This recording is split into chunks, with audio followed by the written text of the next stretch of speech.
मैं जो रेगुलर आ रहे हैं उनको पता होगा पिछले समय से हम लोगों ने क्या कुछ सीखा है।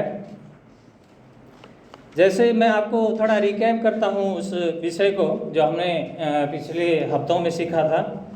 परीक्षा में धीरज रहने के विषय में हमने सीखा था। परमेश्वर कैसे अपने वचनों से बात करता है। हम परीक्षा के मध्य में होते हैं तो हमारे जीवन में धीरज कैसे आनी चाहिए। ज्ञान, वो ज्ञान जिसकी हमें आवश्यकता होती है उस परीक्षा के बीच में, ताकि हम उस परीक्षा से निकल सकें, वो ज्ञान कहाँ से मिलती है इस बारे में हमने सीखा था। और परीक्षा में जो स्थिर रहते हैं उनके लिए परमेश्वर की ओर से पुरस्कार होता है। परमेश्वर पुरस्कृत करता है उन लोगों को जो स्थिर रहते हैं, इस बारे में हमने सीखा था। और शरीर की अभिलाषाओं के विरुद्ध दृढ़ रहने के विषय में हमने सीखा था। और वचन के अनुसार जीवन जीने वाले के विषय में सीखा था। और एक और विषय था, पक्षपात का जीवन परमेश्वर के वचन के विरुद्ध है। हमने इस विषय को भी सीखा था। आज हम इस खंड को देखेंगे। इस खंड में याकूब अद्भुत रीति से विश्वास के विषय में बात कर रहे हैं। आप लोग निकालिए मेरे साथ Yakub James chapter 2 verse from 14 to 26। Yakub की पत्री जिसका 2 अध्याय, उसका हम आज देखेंगे 14 से लेके 26 पद। आज का मुख्य विषय है प्रेमपूर्ण कार्य द्वारा जीवित विश्वास को दिखाना। क्या है? प्रेमपूर्ण कार्य द्वारा हम अपने जीवन से जीवित विश्वास को दिखाएं, जीवित विश्वास को प्रदर्शित करें, ये मुख्य विषय है। विश्वास के विषय में बात करता है तो विश्वास आखिर क्या है, कुछ बातें मैं आपको बताना चाहता हूँ। परमेश्वर का वचन कहता है कि विश्वास बिना उसे प्रसन्न करना असंभव है। इब्रानियों 11:6 में वो कहता है विश्वास बिना परमेश्वर को प्रसन्न करना असंभव है। उसी तरह इफिसियों 2:8 में पौलुस लिखते हैं विश्वास के द्वारा अनुग्रह से तुम्हारा उद्धार हुआ है। सचमुच में विश्वास हमने जो किया और परमेश्वर का जो अनुग्रह उसमें शामिल हुआ, तभी हम लोग बचाए गए। उसी तरह पौलुस लिखते हैं विश्वास से हम चलते हैं। हम सिर्फ देख के दृष्टि के अनुसार नहीं चलते, हम लोग क्या करते हैं? विश्वास से जीवन जीते हैं, विश्वास के अनुसार चलते हैं। ये लिखा है 2 कुरिन्थियों 5:7 में। उसी तरह रोमियो 14:23 में लिखा है जो कुछ विश्वास से नहीं होता वह पाप है। ध्यान रखिए, मैं विश्वास के बारे में इस खंड में पढ़ा हूँ, इसलिए विश्वास क्या है थोड़ा सा मैंने उसको आपको सामने रखा है। विश्वास बहुत महत्वपूर्ण है। आइए मैंने इस 14 से लेके 26 पद तक इसको 5 खंड में विभाजित किया, छोटे छोटे खंड करके। मैं आपको कर्मवाही एक एक पद पढ़ करके छोटे छोटे उसमें समझाने की कोशिश करूँगा। 14 पद में पहला विषय है याकूब एक सच्चा विश्वास के एक सिद्धांत को स्थापित कर रहा है, एक सिद्धांत की बातें कर रहा है। दूसरी बातें हैं पद 15 से लेके 17 पद तक एक मृत विश्वास का उदाहरण, अभी मृत विश्वास का उदाहरण कर रहा है वो याकूब रख रहे हैं। तीसरा विषय है वर्ष 18 और 19, उसमें एक जीवित विश्वास को कार्यों से अलग नहीं किया जा सकता। एक जीवित विश्वास है तो उसके साथ कार्य जुड़ा हुआ है, ये बातें याकूब हमें सिखाते हैं।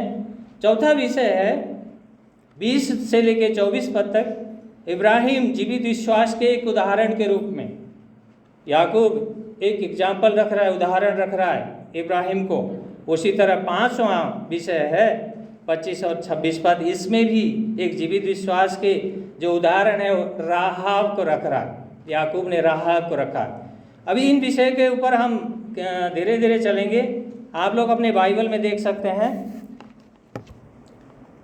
पहला खंड है वर्ष 14, जीवित विश्वास कार्य में दिखेगा। अब यहाँ याकूब क्या लिख रहे हैं देखिए, हे मेरे भाइयों, यदि कोई कहे कि मैं विश्वास करता हूँ पर कार्य ना करे तो इससे क्या लाभ? क्या ऐसा विश्वास उसका उद्धार कर सकता है? बहुत गंभीर विषय है ये। साइन ऑफ इंट्रोगेशन है, प्रश्नवाचक चिन्ह है। याकूब ये कहते हैं कि यह असंभव है कि कोई वास्तव में बिना कार्य के उद्धारकर्ता पर विश्वास रख सकता है, पर कोई कह सकता है कि उसे विश्वास है पर अपने जीवन के द्वारा अच्छे कार्य नहीं दिखा सकता है, तो ये प्रश्न जायज़ है। क्या इस प्रकार का विश्वास उसे बचा सकता है? बहुत गंभीर विषय, ध्यान से सुनिएगा।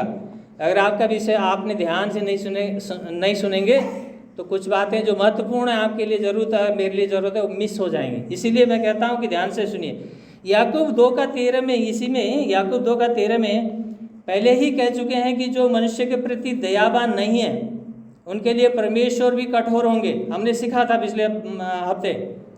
अगर कोई कहे कि उसके पास विश्वास है पर कार्य नहीं है, यहाँ पर हमें समझना होगा कि याकूब एक यहूदी पृष्ठभूमि के लोगों को संबोधित कर रहे हैं। उस समय जब याकूब ने अपनी पत्री को इसको लिखा, उस समय चर्च में कौन से लोग थे? यहूदी पृष्ठभूमि से आए हुए लोग थे, और थोड़े से अन्य जातियों में से भी कुछ लोग थे उस समय। उस पृष्ठभूमि में ये पत्र लिख रहा है, जिन्होंने विश्वास के द्वारा उद्धार की महिमा को देखा है। उन यहूदियों ने क्या देखा? विश्वास के द्वारा, क्योंकि कार्य के द्वारा उद्धार, जो व्यवस्था के द्वारा उद्धार पाया जाता है करके उन्होंने जो व्यवस्था को पालन करते आ रहे थे, वह पुराने नियम का व्यवस्था मूसा के द्वारा जो परमेश्वर ने जो दिया, व्यवस्था दिया, उनको पालन करते आ रहे थे। लेकिन यहाँ पर उन्होंने यीशु मसीह के द्वारा क्या जाना? नहीं, कार्य के द्वारा उद्धार नहीं है। सिर्फ उद्धार किससे है? विश्वास के द्वारा। विश्वास के द्वारा उद्धार है, और उद्धार कार्यों से नहीं हो सकता। जब उन्होंने सुना तो क्या हुआ?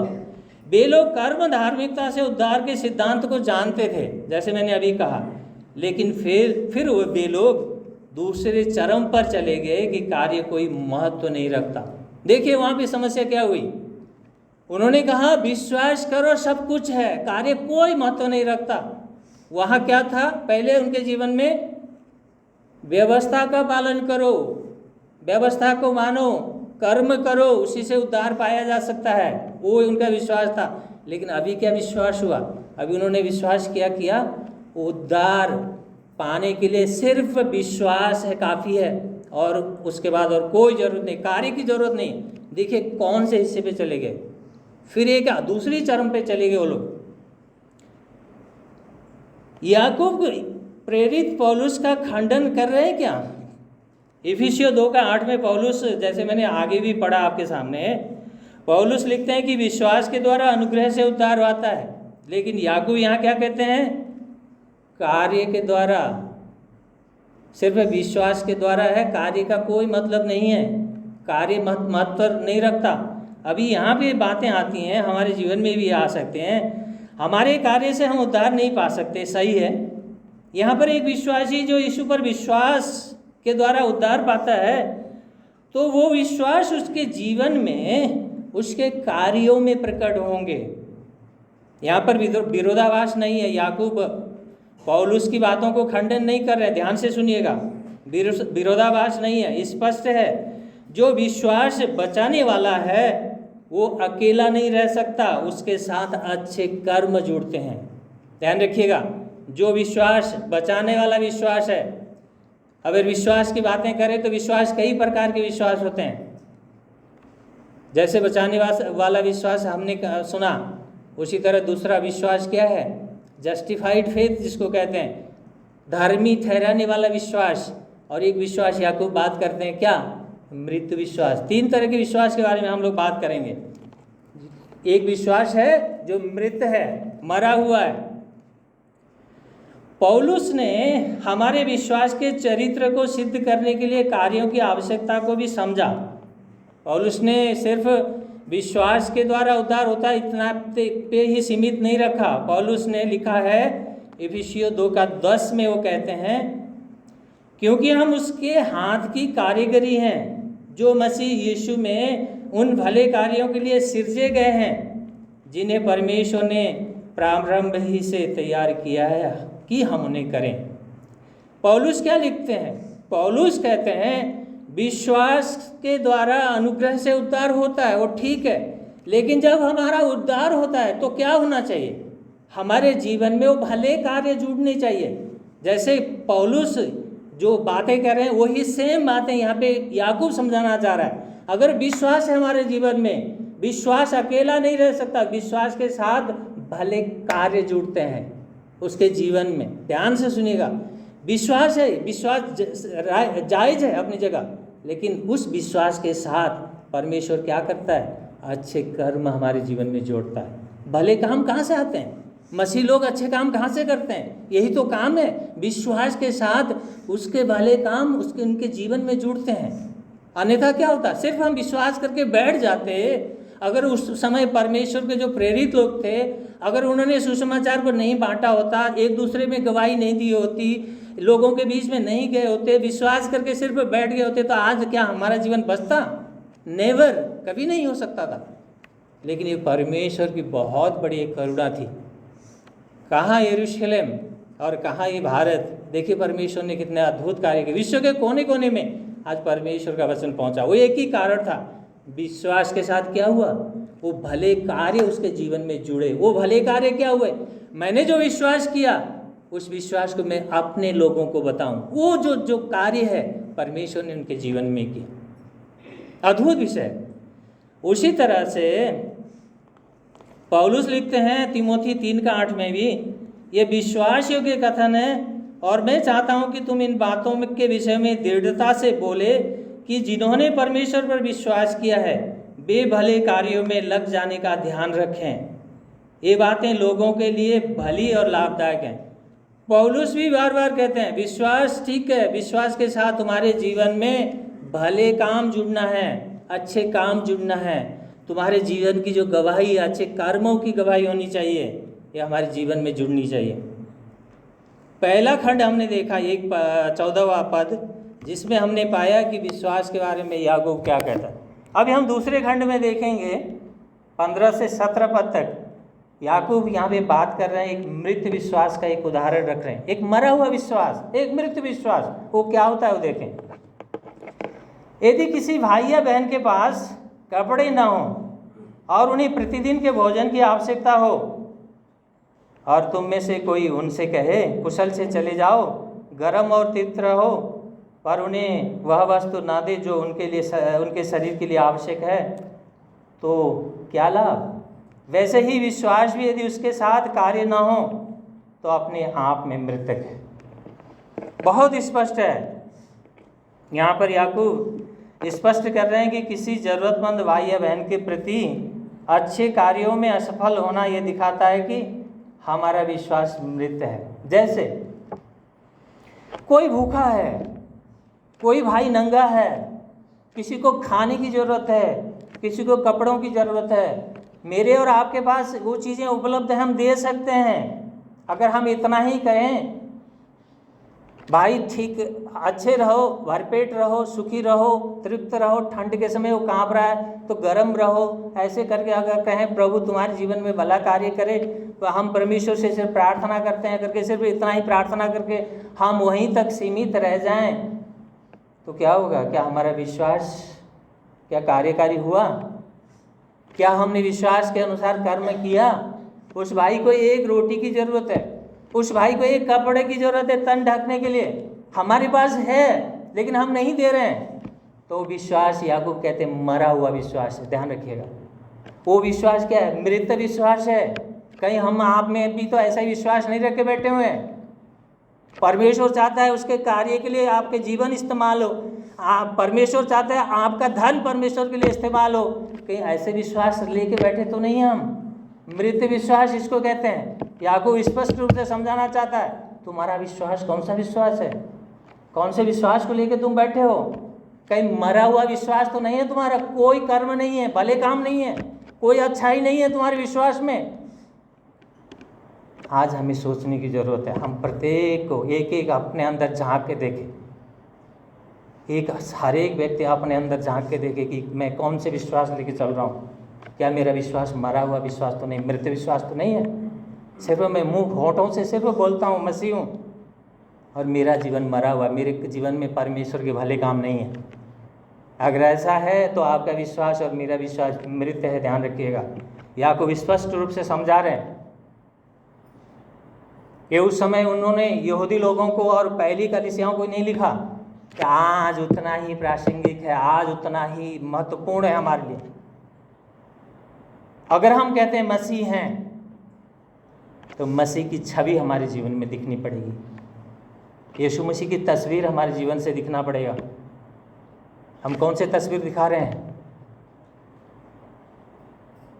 ध्यान रखिए। आइए हम आगे देखेंगे। यहाँ पर जैसे मैंने कहा कि एक भाई को, एक बहन को, एक बच्चे को, किसी को ज़रूरत है, नंगा है, भूखा है, हम सिर्फ इतना ही कहें गरम रहो और तृप्त रहो, ऐसा कहने का तात्पर्य क्या हुआ?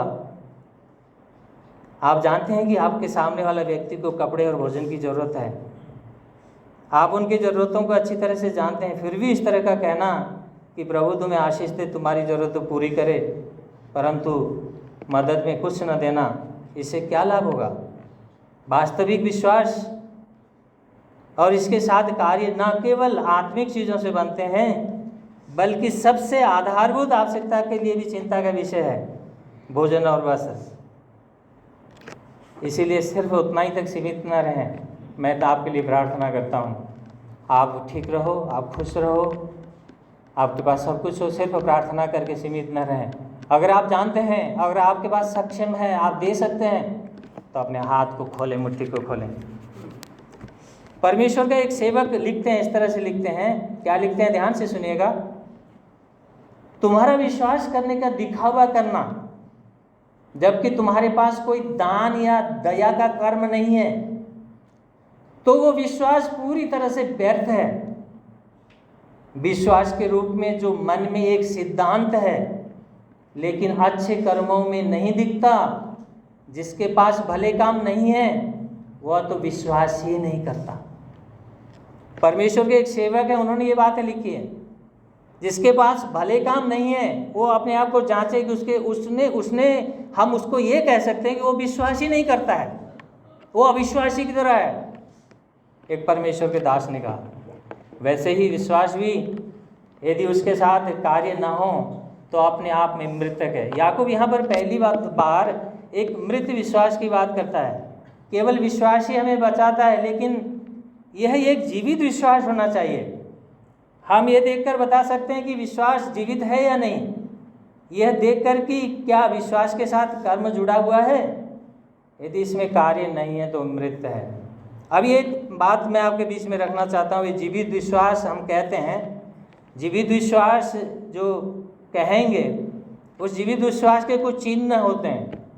अगर हम जीवित विश्वास करते हैं, हमारे जीवन में हमारा जो विश्वास है वो जिंदा है, मरा हुआ नहीं है, अगर हम कहते हैं, तो उसके कुछ चिन्ह होते हैं, उसके जीवन में चिन्ह। ध्यान से सुनिएगा।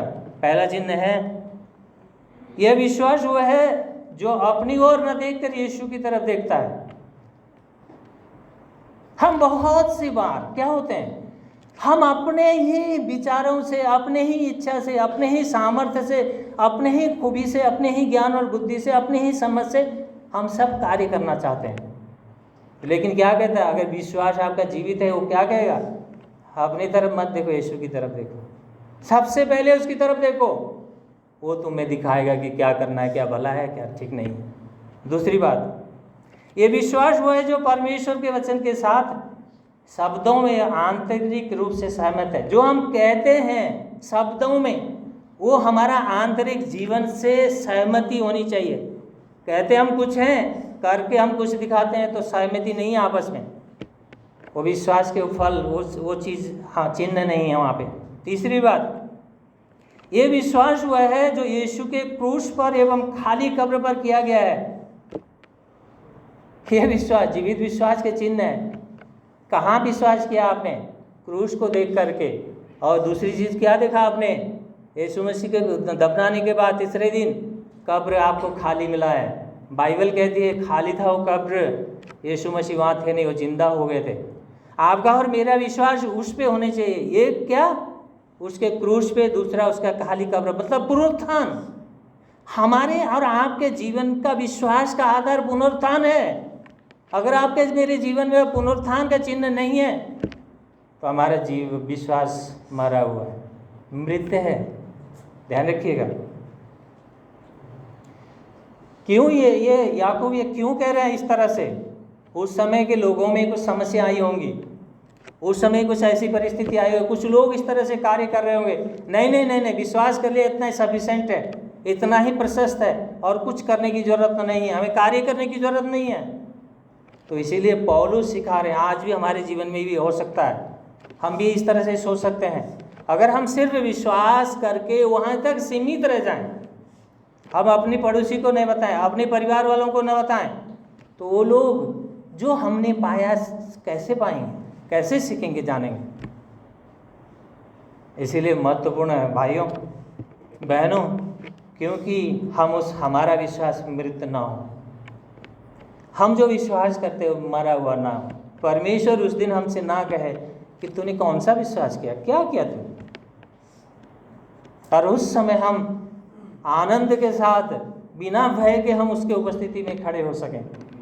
हमारे जीवन से दिखेगा उसका विश्वास। हम जो विश्वास करते हैं, हमारा जीवन ही एक क्या होता है, एक प्रवचन होता है, एक मौन प्रवचन। हम शब्दों से नहीं बोलते, जीवन से प्रदर्शित करते हैं, दिखाते हैं, मौन प्रवचन देते हैं। हमारा पड़ोसी देखता है हमारे जीवन को, हमारे आगे बसे जो लोग हैं वो देखते हैं हमारे जीवन को, प्रवचन हमारा जीवन दे रहा होता है। जीवित विश्वास लेके चल रहे हैं या मृत विश्वास लेके चल रहे हैं, वो लोगों को दिखाई देगा। इसलिए महत्वपूर्ण है कि हम इस विषय पे देखें, अपने आप को जांचें। और तीसरा विषय हम देखेंगे 18 और 19 पद, बहुत महत्वपूर्ण है, बहुत गंभीर है, ध्यान से सुनिएगा। एक जीवित विश्वास को कार्यों से अलग नहीं किया जा सकता। याकूब यहाँ पे क्या कहना चाह रहे हैं, एक जीवित विश्वास जो है उसके साथ कार्य जुड़ा हुआ होता है, उससे कार्य अलग नहीं हो सकता।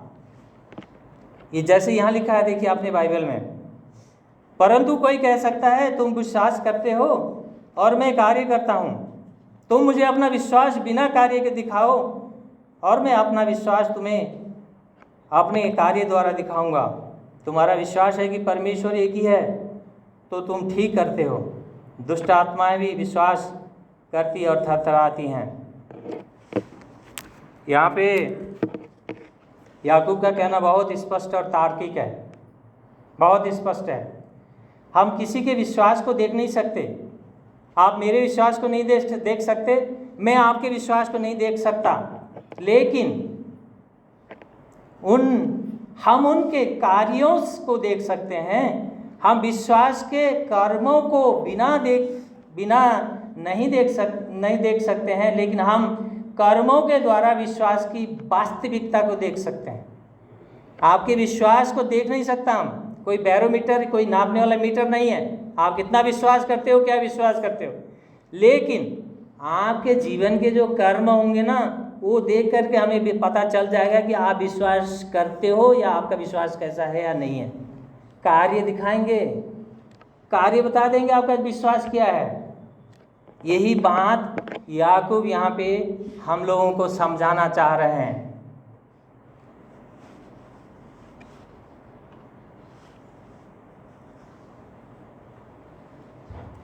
कर्मों के बिना विश्वास की भ्रांति, ध्यान से सुनिएगा, मेरे शब्दों में गौर करिएगा।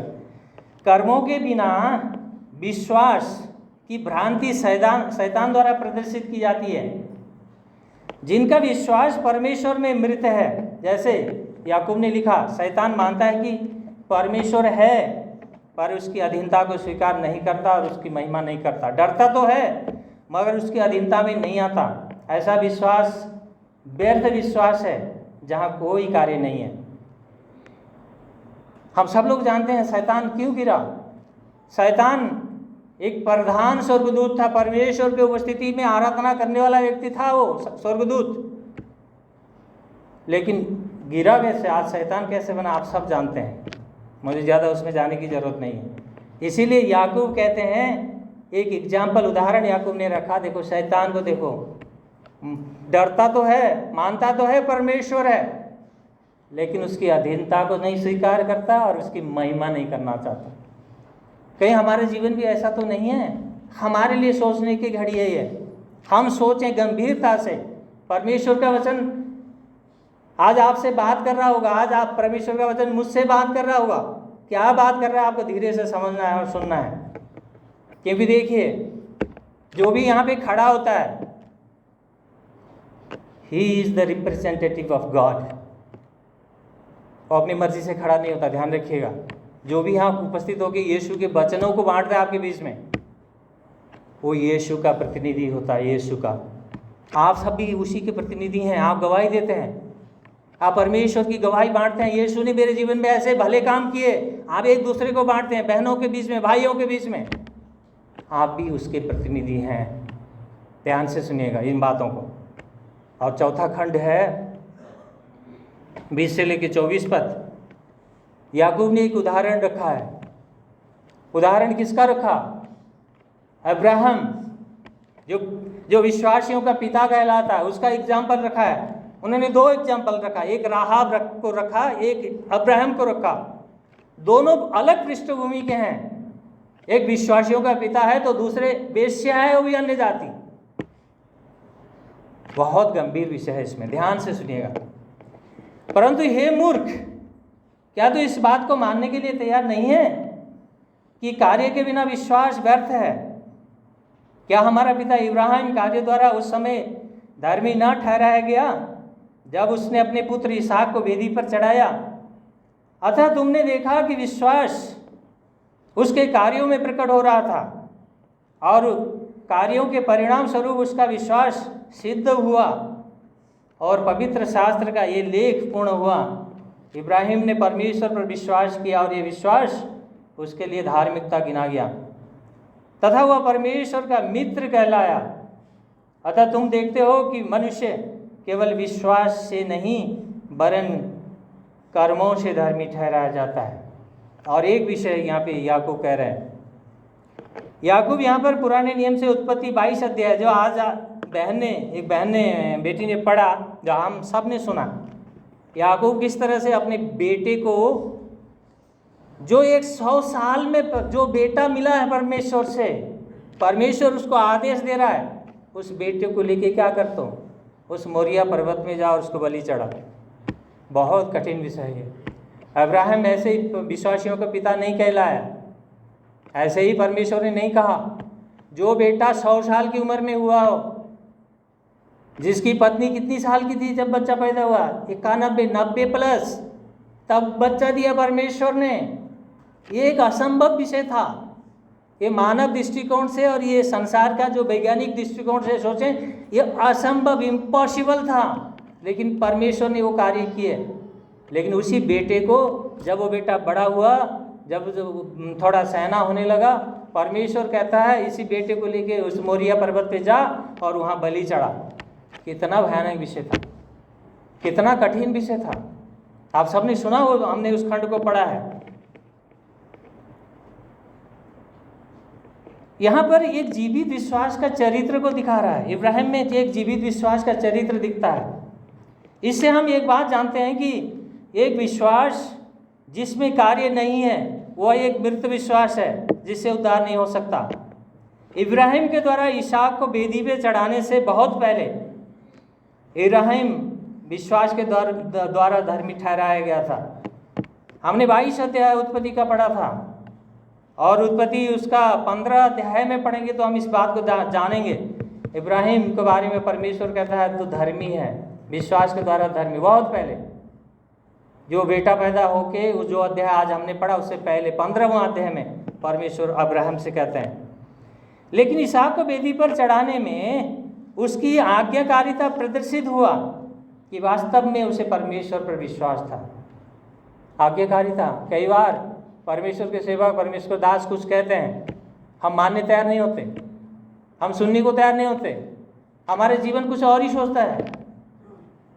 यहाँ पे परमेश्वर कहते हैं उस समय, उस बुढ़ापे में उसको मिला हुआ एक ही लड़का है, उसी को भी परमेश्वर कहा कि जाओ मोरिया पर्वत पे बलि चढ़ाओ। कितने कठिन विषय रहा होगा।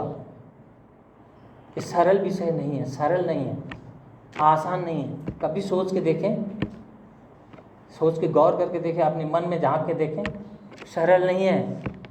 लेकिन परमेश्वर में उसका जो भरोसा था ना, जो परमेश्वर मुझे 100 साल में बेटा दे सकता है, उस पर वो परमेश्वर मुझे, मैं इसको बलि भी चढ़ाऊँ, ये परमेश्वर मुझे जीवित वापिस दे सकता है, उस पर भरोसा था उसका एक जीवित विश्वास था, आशा था। इसीलिए वो हिचका नहीं, लेके चला गया बच्चे को बलि चढ़ाने के लिए। इब्राहिम ने उसके विश्वास और कार्यों ने एक साथ पूरी तरह से सहयोग किया। विश्वास है, साथ में कर्म है, दोनों एक साथ है। विश्वास के साथ कर्म नहीं है तो विश्वास बेकार है, जैसे हमने देखा। उसी तरह से इब्राहिम का क्या हुआ, जो उसने विश्वास किया था उसके साथ उसके कार्यों ने उसको साथ दिया। उसके जीवन में कार्य थे, विश्वास के अनुसार वो साथ हुए, वो साथ चला गया। यदि उसने परमेश्वर पर विश्वास नहीं किया होता तो इसहाक को वेदी पर बलि चढ़ाने की आज्ञा मिलने पर वो आज्ञाकारितापूर्ण कार्य नहीं कर सकता था। उसका आज्ञाकारी कार्यों से उसका विश्वास सत्य सिद्ध हुआ। यह एक प्रमाण है, धार्मिकता के कार्यों में सक्रिय हुए बिना विश्वास की उपस्थिति नहीं हो सकती। ध्यान से सुनिएगा शब्दों को। परमेश्वर में उसका विश्वास उसके लिए किसी काम का नहीं होता यदि वो कर्मों से प्रकट नहीं होता। हम कहते हैं कि हम विश्वासी हैं, विश्वास करते हैं, अगर हमारे जीवन में परमेश्वर के वचन के अनुसार भले काम नहीं आते तो हमारा विश्वास व्यर्थ है, बेकार है। वही बात यहाँ को हमें सिखाना चाह रहा है। एक मसीही जीवन की व्यवहारिकता, एक सामाजिक प्राणी है, हम लोग समाज में रहेंगे, हमारा व्यवहार कैसा होना चाहिए, ये कैसे हम दिखने चाहिए, ये चीज़ सिखा रहा है। हमें ये चीज़ सीखने की ज़रूरत है।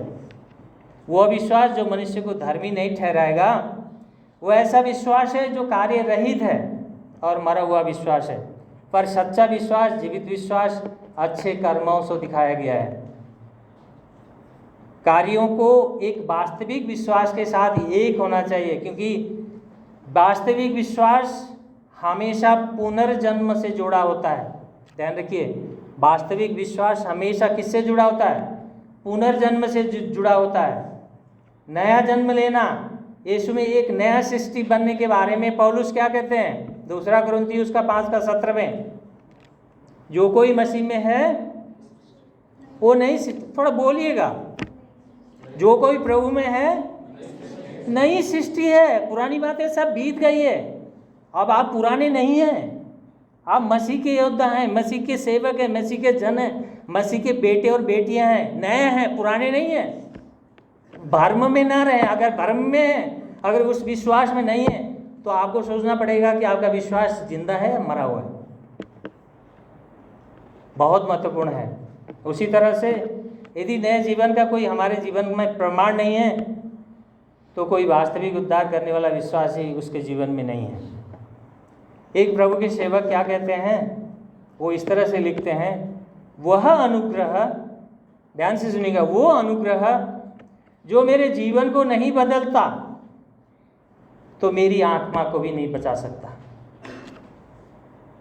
बहुत महत्वपूर्ण ये उनकी बातें हैं। जिस अनुग्रह की बात करते हैं हम लोग, जिस अनुग्रह की बचाने की बात करते हैं, जिस अनुग्रह द्वारा उद्धार पाने की बात करते हैं, हम विश्वास के द्वारा उस अनुग्रह में हमारा उद्धार हुआ, यदि वो अनुग्रह मेरे जीवन को नहीं बदल सकता है तो मेरी आत्मा को भी बचा नहीं सकता।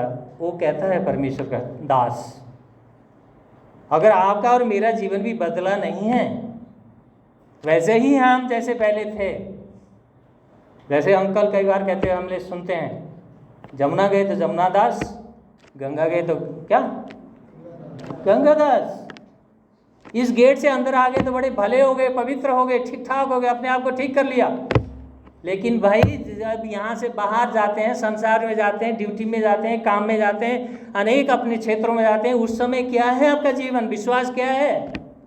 क्या वैसा ही है जैसे यहाँ है? नहीं है तो सोचने की बात है, खतरे की घंटी है। अपने अपने जीवन को सोचें, देखें, झांक के देखें अंदर। याकूब क्या सिखाना चाह रहे हैं आज आपको और मुझे? हमने देखा अब्राहम के जीवन क्यों परमेश्वर ने याकूब के द्वारा एक उदाहरण के रूप में यहाँ पे रखा है, जिंदा एक विश्वास का जिंदा एक उदाहरण। उसी तरह हम दूसरे खंड को देखेंगे, यहाँ पे है 25 और 26 पद में, एक राहाब, एक जीवित विश्वास के उदाहरण के रूप में राहाब को रखा हुआ है। आइए पढ़ते हैं उस खंड को।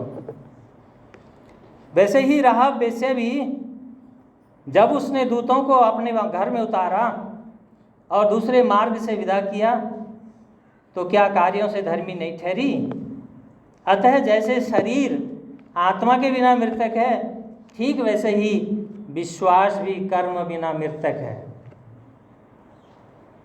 देखिए कितनी गंभीर विषय है। अद्भुत रूप से याकूब ने जीवित विश्वास के दो उदाहरणों का उपयोग किया। इब्राहिम जो यहूदियों का पिता या अर्थात विश्वासियों का पिता, और राहाब एक अन्य जाति और वो भी एक वेश्या। कितना गंभीर विषय है, कैसे क्यों रखा, सोचने के विषय। देखिए हम इस बारे में देखेंगे। याकूब शायद उस पक्षपात को फटकार लगा रहा है जो यहूदी मसीहों की ओर से अन्य जातियाँ जो मसीह के नए नए विश्वासी जो आए थे उनके जो विरुद्ध उनके बीच में जो चल रहा था उनको एक फटकार लगा रहा है उस समय। ये आज भी वैसा ही है, हमारे लिए उतना ही महत्वपूर्ण है। क्या राहाब भी कर्मों से धर्मी नहीं ठहरी? राहाब कौन थी? इस घटना को अगर आप देखें, आप घर में जाके इस खंड को पढ़ सकते हैं। यहोशू की पुस्तक, पुराने नियम में जो यहोशू का पुस्तक है, उसमें 2 अध्याय को आप पूरा पढ़ेंगे तो राहाब के बारे में आप जान पाएंगे कि राहाब ने क्या किया। तो पुराने विश्वासी हैं उनको पता होगा, जो नए लोग हैं उनको पता नहीं होगा। मैं आपको थोड़ा सा उस घटना को आपको बताता हूँ। जब यहोशू ने 2 जासूस भेजे थे, जब वो लोग प्रतिज्ञा के देश में जाने से पहले एरियो शहर में उसने जासूस भेजे, 2 लोगों को भेजा, जाके देख के आओ क्या हाल है इस देश का। ये हीरो है ना अंकल, ये हीरो एरियो, सॉरी मेरे शब्द में गलत हो गया उच्चारण में, आप जानते हैं, ठीक कर लें। मैं क्या कहना चाहता हूँ, उस शहर में भेजा। जब ये कहाँ जाते हैं? उस वेश्या के घर में पहुँच जाते हैं। जैसे उसने देखा कि ये तो इस्राएली लोग हैं, उसने उसको अंदर बुला लिया, उनको सम्मान के साथ रखा और उसने उस देश की पूरी कहानी को बता दिया। हम लोग बहुत डरे हुए हैं, सारा देश डरा हुआ है, क्योंकि परमेश्वर ने इस्राएल के साथ उस लाल सागर में रास्ता करके दे दिया। हमने सुना है परमेश्वर ने अद्भुत रीति से और राजाओं को अब पूरा विनाश कर दिया, हमने सुना है। और पूरा ये देश डरा हुआ है। वो यहूदी राहाब वेश्या, यहूदी ने अन्य जाति है, वो वेश्या इनको कह रही है, सुना रही है। ये घटना इस राजा के पास भी पहुंच जाता है। जैसे राजा को समाचार मिलता है तभी लोग आ जाते हैं इसके पास, पता करो यहाँ 2 जासूस आए हुए हैं। ये क्या करती है? उनको फटाफट लेके छुपा देती है ऊपर। सनपाट होता है ना, सनपाट, बाइबल कहता है सनपाट, जो सन निकालते हैं ना जिससे, उसकी लकड़ियाँ पड़ी थी छत पे, उस पर रखा हुआ था, उसके नीचे गई, उसने ऐसे छुपा दिया कोई मिल नहीं सकते, ऐसे जगह में उसने छुपाया। और राजा ने अपने लोगों को भेजा था कि बता कि तेरे वहाँ कोई जासूस आए। उसने कहा हाँ जासूस आए थे, लेकिन वो चले गए, मुझे नहीं पता वो किधर गए, चले गए। जल्दी कर, जा अपने लोगों को भेज, पीछा करो उनका, जा रहे होंगे आगे। इतना अद्भुत रीति से उसने कार्य किया ताकि उन सेवकों को, उन परमेश्वर के लोगों को उसने अपने घर में पनाह दिया। और दूसरे जैसे वो चले गए, उसने खिड़की के पीछे से रस्सी डाल के नीचे करके उनको भी कहा आप भी इस पहाड़ी पे चले जाओ, ताकि जब तक वो लोग वापस न लौटें तब तक आप लोग नीचे ना उतरना, उसके बाद आप लोग अपने रास्ते पे चले जाना। इस तरह से परमेश्वर के लोगों को बचाया उसने। और राहाब वेश्या, आप पूरी घटना को आप उसमें लिखा हुआ है, वृत्तांत है, और आप पढ़ना ध्यान से। उसके द्वारा वो वेश्या परमेश्वर के द्वारा बचाई गई। वो सिर्फ वो नहीं बची, उसने अपने रिश्तेदार, घराने, सारे लोगों को बचा लिया। बाकी पूरा देश नाश हो गया था, कुचल दिया परमेश्वर ने उन इस्राएलियों के द्वारा। यहाँ पर राहाब का जो विश्वास है, जीवित विश्वास, याकूब उस विश्वास को यहाँ पे दिखा रहे हैं। क्योंकि उस विश्वास ने कार्य किया। यदि वह उस विश्वास के साथ कुछ नहीं करती तो वो भी परमेश्वर उसे भी नहीं बचाता। अगर वो कहती मैं विश्वास करती हूँ यहोवा परमेश्वर पे और यहाँ तक ही इतने तक ही सीमित रह जाती तो परमेश्वर कभी उसको नहीं बचाता, वो नहीं बचती। लेकिन उसने उस विश्वास को क्या किया? अपने कार्यों में दिखाया। उस विश्वास के साथ कार्य शामिल हुआ। उसने कहा ये परमेश्वर के लोगों, इनको बचाना चाहिए, मुझे इनकी सुरक्षा करनी चाहिए। वो जानती है अगर वो पकड़ी जाती तो उसको मृत्युदंड मिलता, लेकिन फिर भी उसने परमेश्वर की तरफ देखा, उसने यीशु की तरफ देखा। हम लोगों के जीवन में कई बार परिस्थिति विपरीत आती हैं, अपने लोग, अपने घर के लोग हमारे विरुद्ध में होते हैं। सिर्फ यीशु पे विश्वास करने के कारण, सच्चाई के रास्ते पे चलने के कारण, गलत रास्ता नहीं है, सच्चाई के रास्ते पे चलने के कारण हमारे अपने लोग ही हमारे विरुद्ध में खड़े होते हैं। उस समय हमें किसे देखना है? सिर्फ यीशु को। अगर देखोगे आप, यीशु के क्रूस के ऊपर आपकी नज़रें होंगी, आप जानोगे कि मेरा यीशु मरा हुआ नहीं है, पुनरुत्थित हो चुका है। उस कब्र को देखोगे, उसकी तरफ नज़र करोगे तो शैतान विचलित नहीं कर सकेगा। जो विश्वास आपका है ना, वो विश्वास दृढ़ रहेगा। उस विश्वास में चाहे जीवन भी जाना पड़े। देखिए उस समय कितने लोग थे, यीशु के कितने चेले बचे थे? 11 प्रेरित। एक चेला मर गया था फांसी लगा के, 11 जने बचे थे। अगर रोमी शासन अगर चाहता उनको कुचल देता, अगर मनुष्य का कार्य होता कुचल देता, लेकिन उन्होंने परमेश्वर के लिए अपने जान देने के लिए वो तैयार रहे। झूठ की एक चीज गौर कर लेना, गांठ बांध लेना, कोई झूठ के लिए कभी मरने के लिए तैयार नहीं होता। अगर यीशु मसीह न जीवित ना हुआ होता, वो चेले कभी नहीं मरते। आप और मैं इस संसार के अदालत में कोई हमसे कहे कि आप मेरा एक गवाही दे दो, मुझे मेरा एक विटनेस बन जाओ, अगर वो व्यक्ति झूठा है, वो व्यक्ति गलत है, तो हम उसके गवाही तक बनने के लिए तैयार नहीं हो सकते। तो मरने की तो बात दूर की है। तो उस समय उन लोगों ने परमेश्वर यीशु मसीह को देख करके अपने जीवन को दे दिया। उन्होंने मारे गए वो सारे, उनका वो लहू का प्रतिफल है। आज हम लोग हैं, पहली शताब्दी में यीशु मसीह के चेले यहाँ आए भारत में, और ये परमेश्वर का सुसमाचार जो विश्वास था ना उनका, वो कार्य करता रहा। एक से दूसरा बढ़ता गया, एक बहन से दूसरी बहन, एक भाई से दूसरा भाई, होते होते होते होते आज इतना हो रखा है। लेकिन आज हम यहीं चुप नहीं रहने वाले। आपका और मेरा कर्तव्य बनता है कि हमारा विश्वास भी कार्य करे। जिन लोगों ने सच्चाई को नहीं जाना है, हम कोशिश करें सच्चाई को सत्य बताने की, सच्चाई को उनके सामने रखने की। परमेश्वर की अगर इच्छा हो तो उनका जीवन बच जाएगा। इस कारण याकूब 2 प्रकार के उदाहरण रख रहे हैं, एक इब्राहिम का और दूसरा राहाब का, ताकि यह जान लें कि विश्वास बिना कार्य मृत है। यदि किसी व्यक्ति में कार्य नहीं है विश्वास के अनुरूप, तो विश्वास मरा हुआ है। एक जीवित विश्वास का ना होना मृत समान है, जहाँ विश्वास के अनुरूप कार्य नहीं होते। एक उदाहरण हम देख सकते हैं। हम एक सेब के पेड़ के बारे में सोच सकते हैं। सेब का एक पेड़ का जीवन कहाँ है?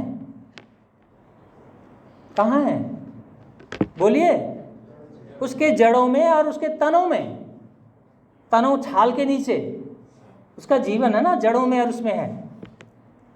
अगर उस पेड़ के जड़ों में, उसके तनों में अर्थात पेड़ की छाल के नीचे अगर उसका जीवन है, उचित ऋतु में सेब के फल प्रदर्शित होते हैं अपने समय पे। लेकिन ध्यान से देखने की बात यह है, उस फल में उस पेड़ का जीवन नहीं है।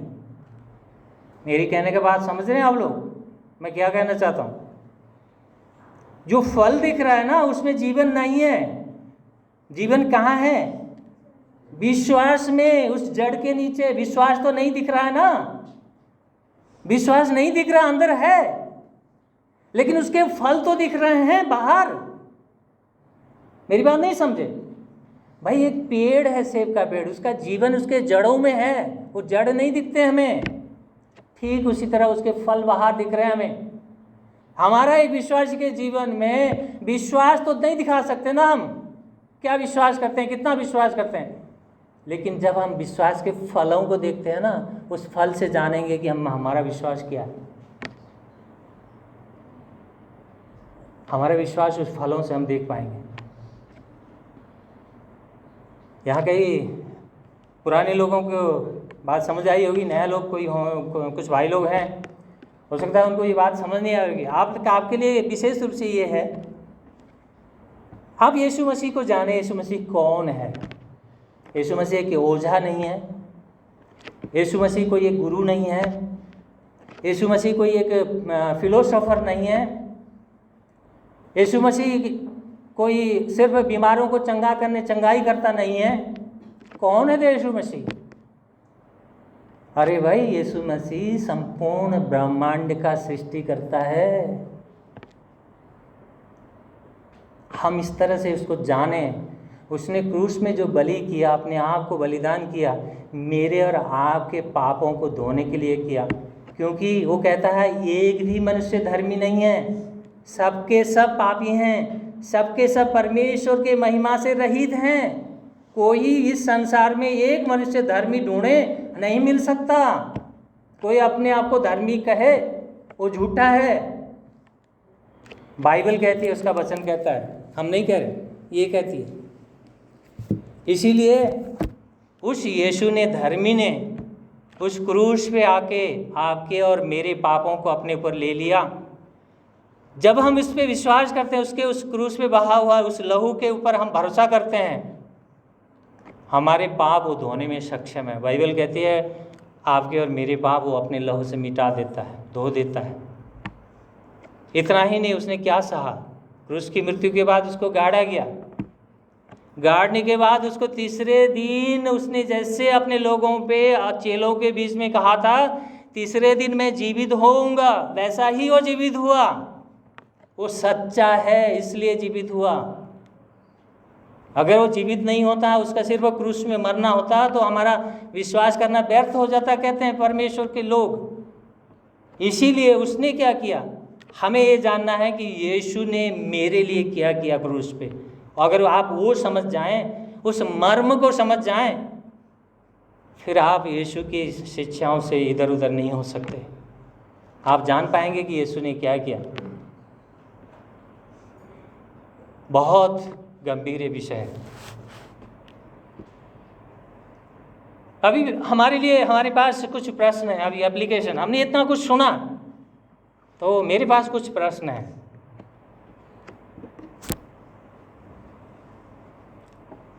अपने आप को जांचने का, ध्यान से सुनिएगा। हमने याकूब की इस पत्री के दो अध्याय को आज कंप्लीट किया। परमेश्वर की इच्छा हुई तो कर्मशः हम इस पूरी याकूब की पत्री को कंप्लीट करेंगे। मेरा पहला प्रश्न यह है, क्या हमारा विश्वास जीवित है? यदि हाँ, तो उसमें उचित समय पर फल लगने लगेंगे। अगर मैं आपसे प्रश्न पूछ रहा हूँ, क्या आपका विश्वास जीवित है? आपका उत्तर है कि हाँ। अगर आप हाँ कहते हैं, तो आपके जीवन से फल दिखेंगे। भाई, एक पेड़ जो फलदायी पेड़ है, वो अपने सीजन पे, अपने ऋतु पे फल दिखाता है हमें। फल आते ही आते हैं उसमें। ठीक उसी तरह अगर हम विश्वासी हैं, हमारा विश्वास जीवित है, तो हमारे जीवन से भी फल दिखेंगे। दिख रहे हैं कि नहीं दिख रहे हैं, ये आपको जांचना है, मुझे जांचना है। दूसरी बात, कहीं हमारा विश्वास मृत्यु तो नहीं है, जैसे याकूब कह रहा है। कहीं हमारा विश्वास, आपका विश्वास मृत विश्वास तो नहीं है। हम सोच रहे हैं विश्वास कर रहे हैं, हम सोच रहे हैं हमारा विश्वास जीवित है, हम सोच रहे हैं हम विश्वास में अग्रज हैं, लेकिन विश्वास मरा हुआ तो नहीं है, क्योंकि फल नहीं है उसमें। इस बात को गंभीरता से सोचें। दो प्रश्न मैंने आपके सामने रखा है, आपके लिए सोचने के लिए। बहुत गंभीर विषय है। हम विश्वासी एक विश्वास का अगर जीवन नहीं जीते तो क्या होता है जानते हैं? हम अपने आप को अपने जीवन को ही नाश नहीं करते, हम यीशु की निंदा करते हैं। जब हम अपना जीवन एक मसीही विश्वास के अनुसार जीना चाहिए नहीं जीते, हम दूसरे के सामने क्या गवाही देते हैं? हम भ्रष्ट हैं। हम जिसको मानते हैं वो भी ऐसे ही भ्रष्ट है। बहुत बड़ी, हम उस परमेश्वर जो जिंदा है, जो पवित्र है, जो महिमा के योग्य है, जो सारा ब्रह्मांड का रचयिता है, हम उसकी अपमान करते हैं। हमारे मुंह से निकले हुए शब्द किसी के हृदय में तीर की समान अगर चुभते हैं तो देखें हमारा विश्वास क्या विश्वास है, फल क्या है हमारे। बहुत गंभीर विषय है। इस विषय को बार बार, इस खंड को फिर से पढ़िएगा, अपने घरों में बाइबल आपके पास है, फिर से इसके ऊपर मनन करिएगा कि परमेश्वर आपसे क्या बात कर रहे हैं। जितनी बातें आज हमने यहाँ पे की है, करी है, उन विषयों को भी स्मरण करिएगा, यहीं पे छोड़ के मत जाइएगा। एक गेट के अंदर न छोड़ना, उसको साथ लेके जाना, जो बातें हमने सुना है और सीखा है, नहीं तो हमारा परिसर में सब व्यर्थ हो जाएगा। इसीलिए मेरा आपसे निवेदन है कि ध्यान पूर्वक जो बातें हमने सुना है, हम आपको सहयोग करने के लिए तैयार हैं। इस मीटिंग के बाद में अगर आपका कोई प्रश्न है, आपका कोई जिज्ञासा है, किसी तरह का कोई बात है, हम आपकी मदद करने के लिए तैयार हैं। अंकल तैयार हैं, परमेश्वर के सेवक तैयार हैं आपको सहयोग करने के लिए। आइए हमारे पास बात करिए, कोई रुकावट नहीं। लेकिन हमारा एक विनती है, अपने विश्वास को जांचिएगा जरूर, अपने जीवन को जरूर जांचिएगा। नहीं तो एक दिन क्या होगा पता है? जब यीशु मसीह दोबारा आएंगे ना ले जाने के लिए, उस समय अगर हम छोड़ दिए गए, अगर हम इस दुनिया से आत्मा हमारी चली जाए, अगर हम मर जाएं, एक मिट्टी का ये पुतला है ना, जिस समय वो आत्मा अपनी छीन ले, हम क्या होंगे? मिट्टी होंगे, पुतले गिर जाएगा, खड़ा नहीं रह सकता वो पुतला। तो उस समय क्या होगा? हम स्वर्ग जाएंगे कि नरक जाएंगे? क्या विश्वास लेके चल रहे हैं? ये बहुत महत्वपूर्ण है। तो आइए हम प्रार्थना करें।